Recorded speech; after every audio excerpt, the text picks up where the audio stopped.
Steve Robbins here. Welcome to the Get It Done Guys quick and dirty tips to work less and do more. Richard Gunther of the Richard.is blog recently posted a rant about telephones. This episode is inspired by him. I just love communication technology. No, I don't. I hate communication technology. Not always, of course, just mostly. Like when to find Melvin to arrange a bowling trip.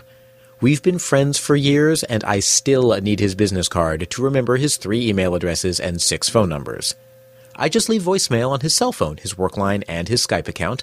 Then I text his home and work cell phones and email his public email address, his private email address, and his school alumni address. Sometimes he calls back. This is progress.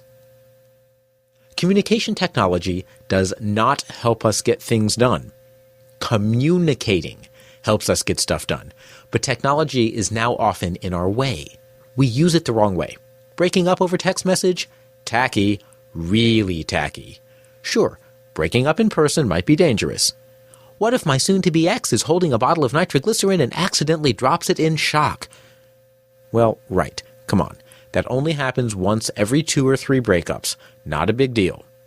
In a past episode, I dealt with deciding when email is the best way to handle a situation. There's a link in this episode's transcript. Sharing a draft of a memo? Great for email.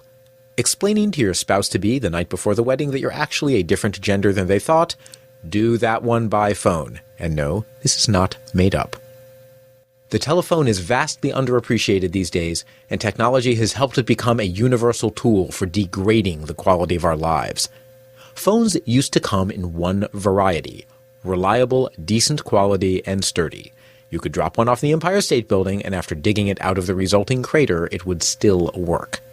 Now, phones come in every shape, size, and color. Everything except dependable, clear, and reliable. Don't let your bad phone service make it harder for you to get stuff done. As much as we all love being disconnected, there's no substitute for a trusty landline when the stakes are high. The wired phone network was hardened to keep working during many kinds of emergencies. As anyone who's ever tried to use a cell phone in a large crowd knows, the cell network is severely limited. High stakes doesn't just mean Martians invading the Earth. Stakes are high if you're using many people's time.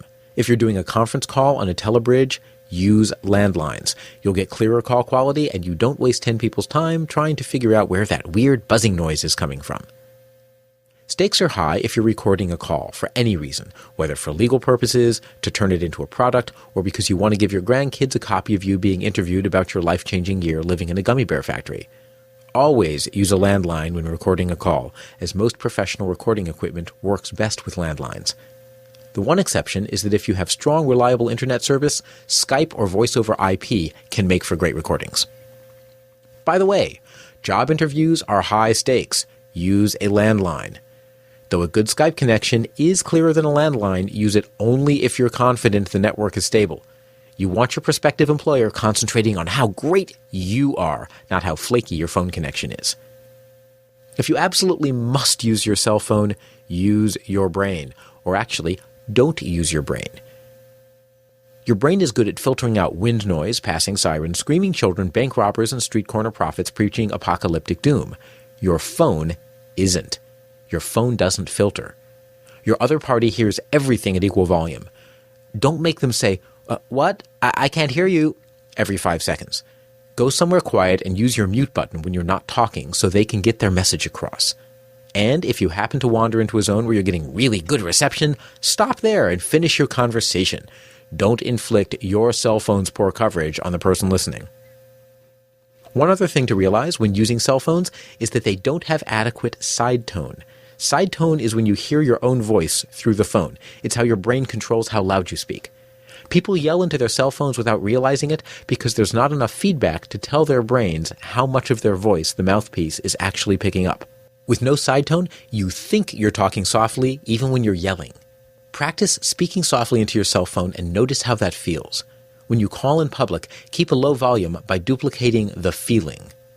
Don't be that person. The other people on the subway don't need to know about the unfortunate anatomical challenge that led to the breakup of your relationship. Bluetooth. Really? Bluetooth? If you have a Bluetooth headset, throw it away. Just trash it. There's a special place in heck reserved for people who make us listen to them over Bluetooth headsets. That dumb little thing sticking out of your ears is not attractive and will not impress anyone, no matter what the salesperson told you. Remember to get your free audiobook at audiblepodcast.com/done. If you want to work less and do more, clear communication is the secret. Use a landline for anything important. Use Skype or Voice over IP if you need good quality recording and can get a solid connection. If you must use your cell phone for calls that matter, find a quiet place with a strong signal and learn to speak softly. And as for Bluetooth, don't even bother. A quick, clear conversation can accomplish wonders. Don't let your technology get in the way. This is Steve Robbins. Work less and do more with my new book, Get It Done, Guys, 9 Steps to Work Less and Do More. Buy it now at a retailer near you. Work less, do more, and have a great life.